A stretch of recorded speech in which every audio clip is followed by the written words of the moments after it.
Good morning. Are we online or not? I have no video. Interesting. Interesting. I have no video. I'm going to have to sign off and sign back on, I believe. Can anybody hear me? Can anybody connect? I see somebody, Terry, hello. I'm not seeing any video. Anyway, good morning. I may have to sign off and sign back on again. Can anybody see me? Can anybody respond at this point?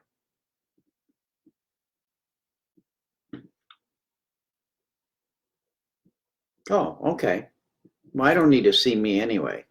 I can look in the mirror and see me, so that's not important, and I can see your comments in the page.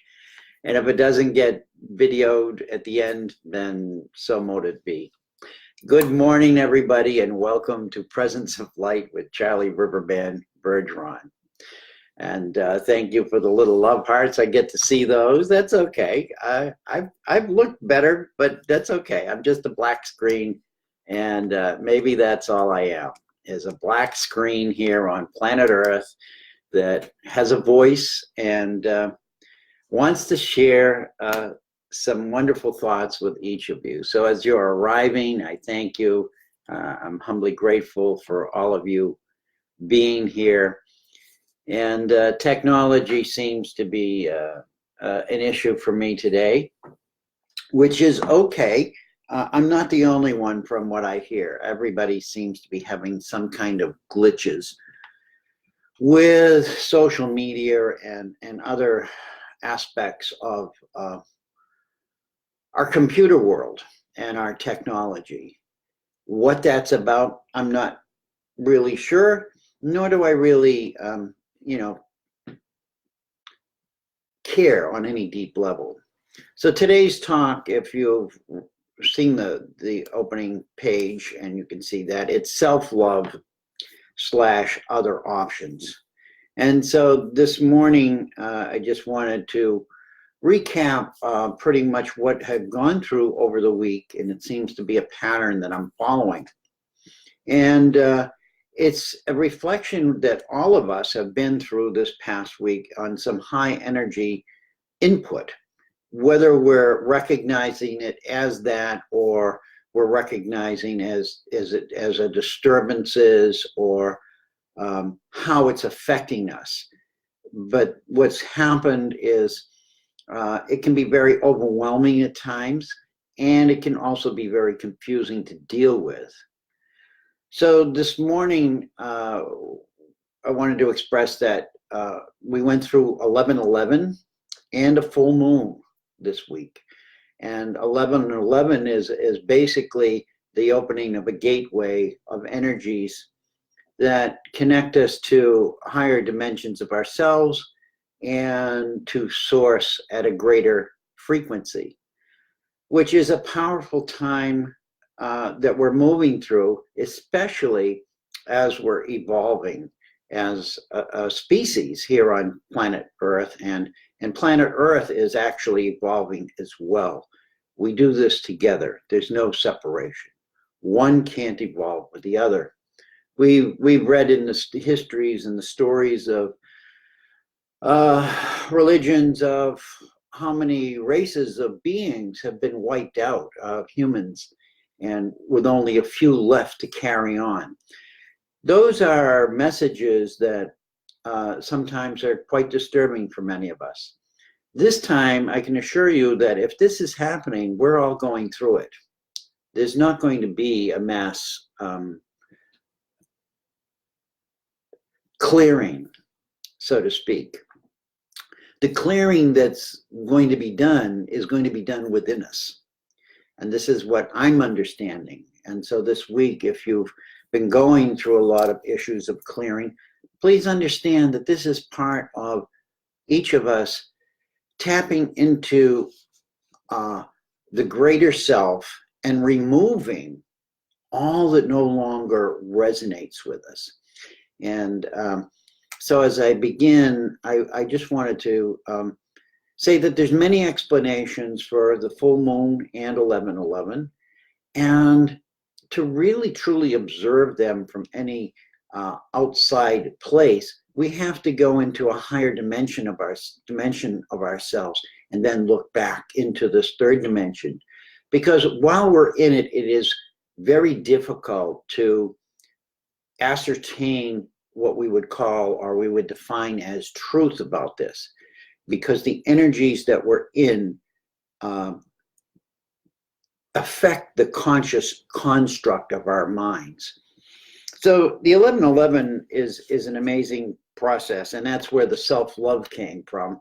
And I'm going to show this card. I don't know if you can see it, but it says self-love, loving all of me. And on the back side, it says, I love myself, truly. This is an 11/11 alignment card. And I found these over 20 years ago. And they caught my attention because at that moment, or that time frame, I was receiving a lot of messages of duplicate numbers. I'd see them on license plates. I'd see them when I woke up. 11/11 was on my clock all the time. It was a synchronicity that I knew that as I had come back from my death experience, that there was some kind of messaging going on here, some kind of signaling system. But there was nobody really at the time that I could talk to about this, because it was very strange and very bizarre. So finding this deck of cards, which is no longer in print, they were created by a woman who called herself Zira Starchild Yvonne. And her cards were really very short, very sweet, but very poignant about us shifting and evolving. And so this process that we're going through isn't just all of a sudden happening. We've been going through this for a long period of time, and we're going to continue to go through this for an even longer period of time, extending beyond our lifetimes. Okay, so this is what I'm trying to bring out to people. John McCormick, 333-666. Again, numbers are talking to us. And when I look at that, I look at it as a language. The numerology is a language. If you study numerology, then you're aware of this. But this communication system is really designed to get our attention, to pay attention to what we are going through in those moments. And then people do bring in messages of guidance around those numbers. And for all of you to seek that out, please do, because it does help you confirm within yourself that this is not a form of insanity, or this is not some, just a mere coincidence. So the card self-love was really what brought together this talk, was self-love. And I've been talking about this for a while with individuals, and how we can tap into a deeper part of ourselves and bring forth that love through our now opening hearts. The opening of the heart is something that's naturally occurring as we release all of our pain and suffering.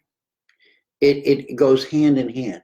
The pain and suffering in our lives that we've endured, whether it be this lifetime or past lifetimes, has kept the heart closed.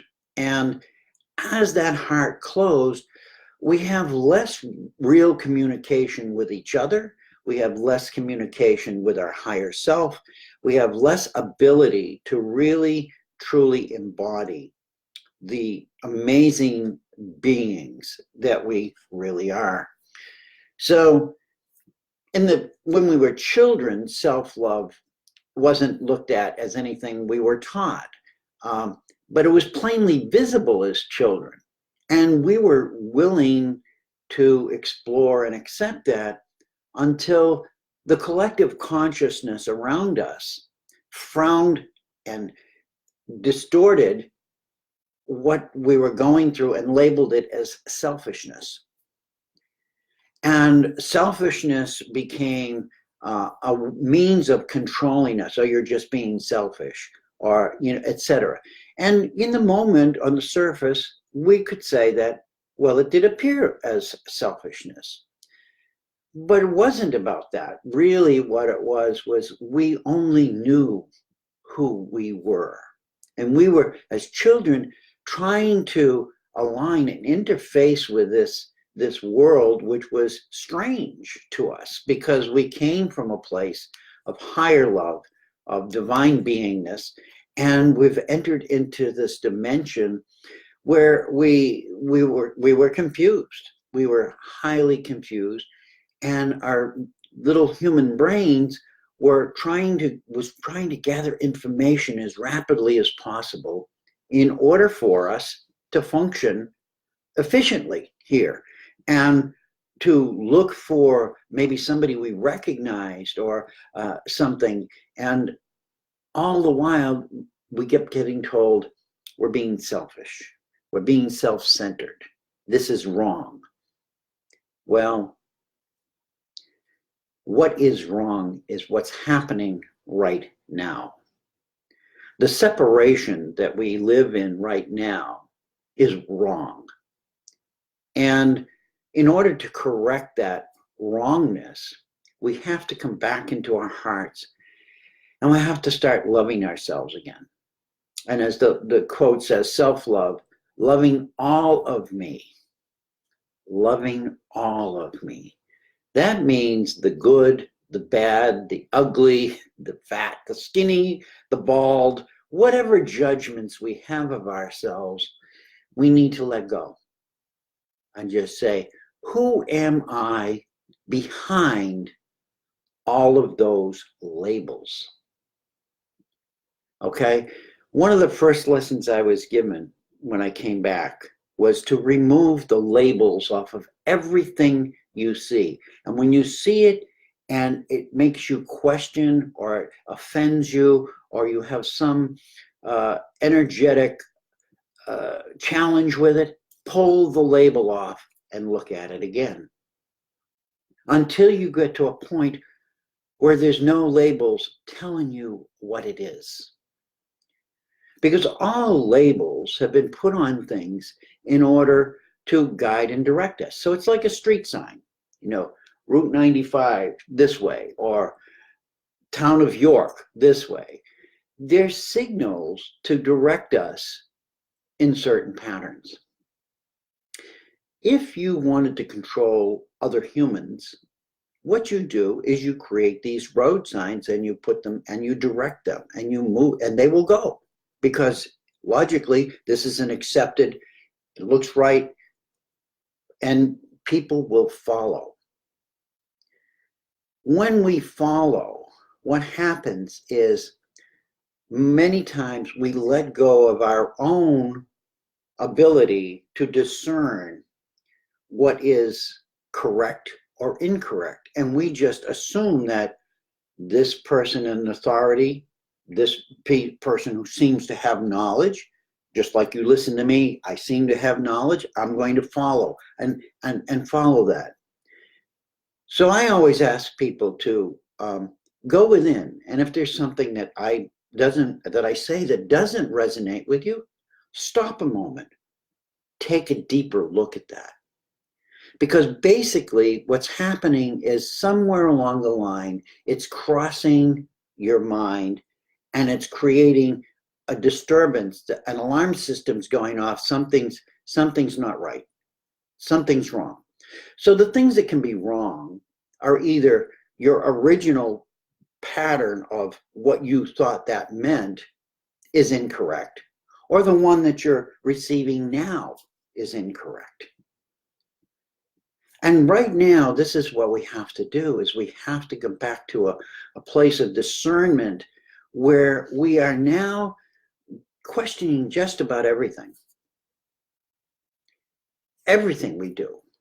And so as I thought about this morning, I looked and realized that the spiraling out of balance that we've been doing is really connected to a higher part of ourselves in order to remind us and to bring up to our conscious awareness the fact that we're out of balance, we're out of sync with where we should be, not that there is a should, but or where we could be if we had not listened and believed all the labels.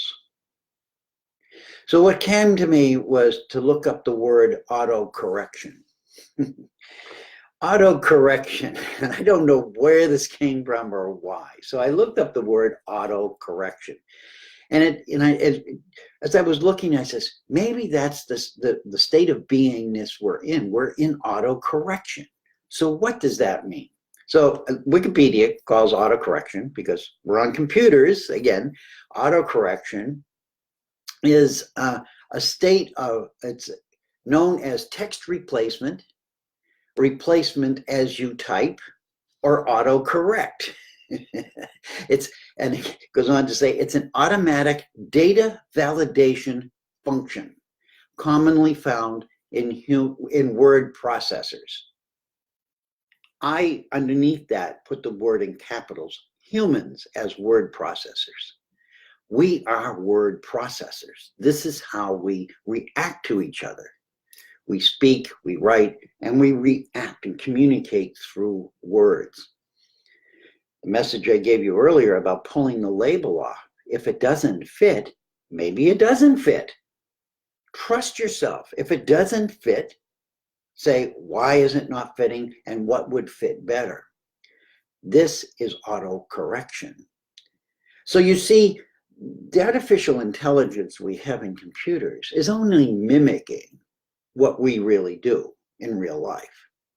The problem is we have a world that wants us to rely on this object in front of me, which obviously doesn't show my video to me. So it's in error. This needs to have an autocorrection system that autocorrects its mistakes, but it doesn't. And this is what we've come to know now. We have governments that don't autocorrect. They just keep repeating the same process, and it gets worse and worse and worse, and there's no autocorrection. Why are we suffering? Why are we in this place of our evolution where everything in our life seems to be falling apart? Truly is just because there has not been any autocorrection applied. Okay, so the autocorrection message goes to say its principal purpose is as part of a spell checker. So next to that, the message came to, that's my higher self. My higher self, or our higher self, is the spell checker. It knows when the error is made.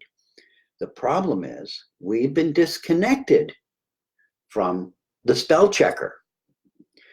As we get separated from the distance between who we are here in this dimension and the spell checker, our higher self, the longer lag time we have to correct something. And by the time we get that message, we're further down the road. So it doesn't get corrected. It gets repeated, and it gets repeated, and it gets repeated, and it changes form depending on where we are. This is how we evolve patterns of behavior that have been negatively or traumatically stuck in our bodies. And right now, we're running this spell checker, or this check system that's saying, no, no, no, no, no, not right, incorrect, recorrect, whatever it is. Emotionally, we're a mess. Our energy is a mess. We have galactic energies. We have all kinds of energies playing around us. We are a big mess. That's okay.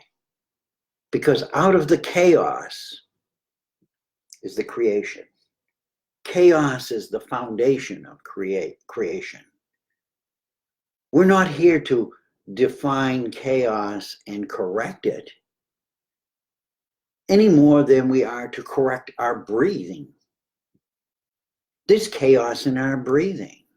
We suck all this air in, send it down this body, spill it out. All of those molecules in that moment are in chaos. Yet without that chaos, we can't extract the oxygen we need to live, and we can't exhale the carbon dioxide that others need to live. So there's a reciprocity process where when we come into this place of higher self, the spell checker, and we learn to start to reformat the structure of our thinking patterns, okay, everything starts to realign with who we are in truth.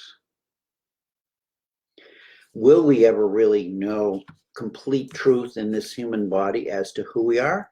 I would like to think so. I would like to think that there's a point in the future where humans will know who they truly are and live and act in that manner here on this planet. And I believe there were times in ages past, I know there were times in ages past where this occurred, perhaps in small groups. But again, there weren't as many of us here then as perhaps now. So it was all different.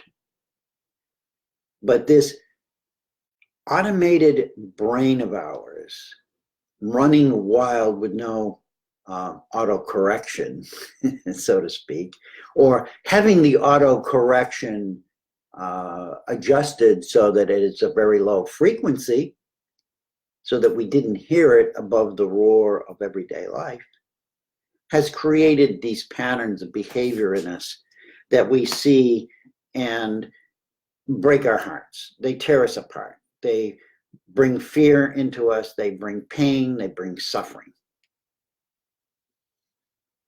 And so just play with that in your minds, how you go through this and how can you turn on or activate that autocorrect system. And it's funny, I wrote this whole thing of show notes and I'm just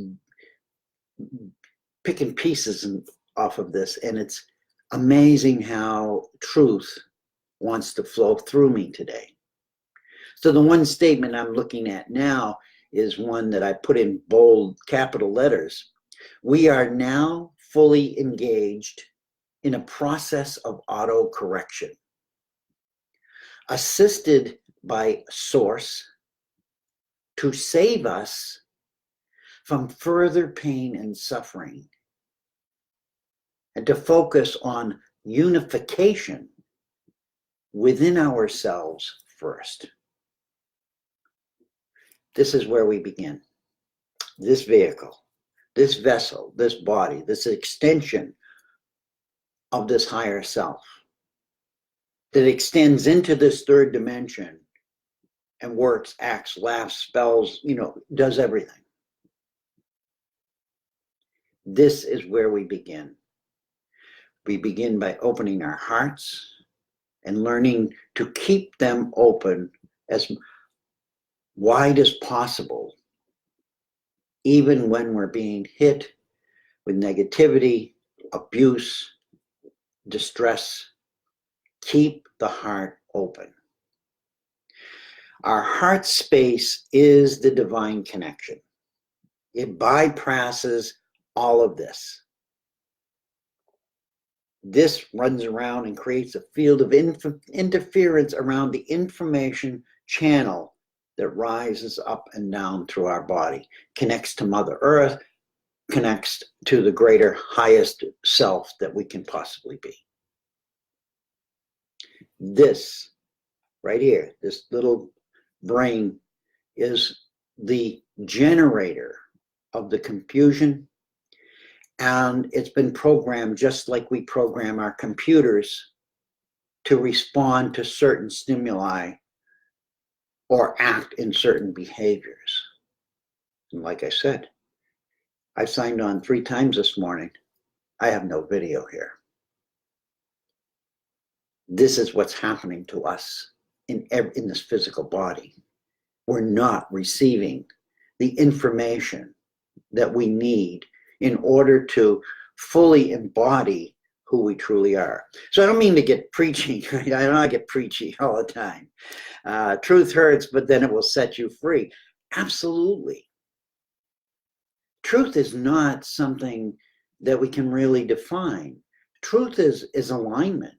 It's when all the things are present that are necessary to bring each of us into that state of perfection that we dwell in when we're not in this physical body here.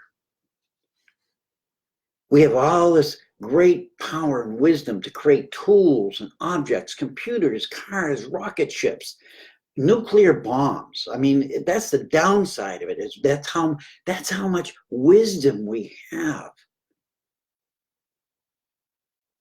But the problem is, we've trapped ourselves. We've trapped ourselves into a situation that has to evolve and will evolve. So it brings to options. What are the options other than self-love? What happens if we don't choose self-love? There's all kinds of other options. But do we deserve to live without truth, without compassion? Because truth and compassion are not created. Truth and compassion exist first. If we can't see, feel, smell, taste, or hear the truth, we can't have compassion. Because then we're only reacting. It's truth that allows us to engage compassion. Now, I'm sure there are a lot of people who will say, oh, Charlie, you got it all wrong, blah, blah, blah. And it's perfect. Think about it. Whether I'm wrong or whether I'm right is irrelevant. What's important is right now, I'm speaking my truth with compassion for each and every one of you. Because I personally feel your suffering. I personally understand your pain. Just as you do personally understand and feel the pain of those around you. And this is now our golden opportunity to rise up out of this and become the sovereign beings we truly are. Because all of the other options are not in the best interest of sustainable life. Not just for us, but for any living form on this planet. And you can see it. We're creating an unstable and unsustainable environment. And just by fixing a little, putting a Band-Aid over here or doing something over there, it makes it look like it's getting fixed, but nobody's fixing the core problem. The core problem is we've lost the ability to love ourselves. And until we can come back into our hearts and learn how to love ourselves with all our mistakes, with all our issues that are coming up for us, if we can't release them and forgive ourselves and honor ourselves and look at it and say, but I'm not that. This is who I truly am. That's who I was because this happened to me, or this is how I got sucked into that direction. And oh my goodness, I traveled so far down that road. I never thought I was ever going to get back. This is what happened to me. I died. I had to die to come back here. I don't recommend that for anyone. Everybody, like, oh, wow, near-death experiences, oh, it's so wonderful. Well, it is wonderful on one and several levels, main levels. But the truth is, I'm here and I'm still having to undo all of the reasons that led to that moment. And I'm not doing it now for me as much as I'm doing it for everyone else. And in that process, I release myself. It's through releasing myself and doing it for others that the cleansing and the clearing takes place. It's not imagination. It's not fantasy. It's not sometimes pleasant work. We have to face ourselves in the mirror and really see the dark spots. And then we have to forgive and let them go, release them. Self-realization, absolutely. Caught up in what society says we should be, and the daily routines get swept up in the jobs and the bills, getting degrees. We lost sense of who we are at the core. And I'm reading this from your sideline here. Karen Figueroa is saying this. And we lost sense of who we are. Our minds have been so conditioned when we try to autocorrect, we reject it, and it's almost unnatural. Powerful words you put there. We need to know what is natural and what is not natural. And what is not natural, you can look out your window. Look out your window and watch the trees dying. Look out the window and see streaks across the sky where planes are dropping some kind of chemicals or spraying them in the atmosphere for some unknown reason or some known reason. It doesn't matter. That is not natural. When you drink your water and they've put poisons in the water to kill other poisons that they've put into the earth, that's not natural. When we have great science and great wisdom and power to heal people, and we sell it rather than for profit rather than for healing, that's not natural. This world around us we have created is so unnatural that me sitting here talking to you on this is unnatural. I should not have to be doing this. You should not have to be listening to me. That's unnatural. Thank you, Karen, for inspiring me for that. We have reached a point where we have become, and this finds my final statements, leads right into this. The solutions that are being presented do not represent us anymore. Even to the point where both our genetic and biological blueprints are and will be altered to sustain a system of life which denies self-love.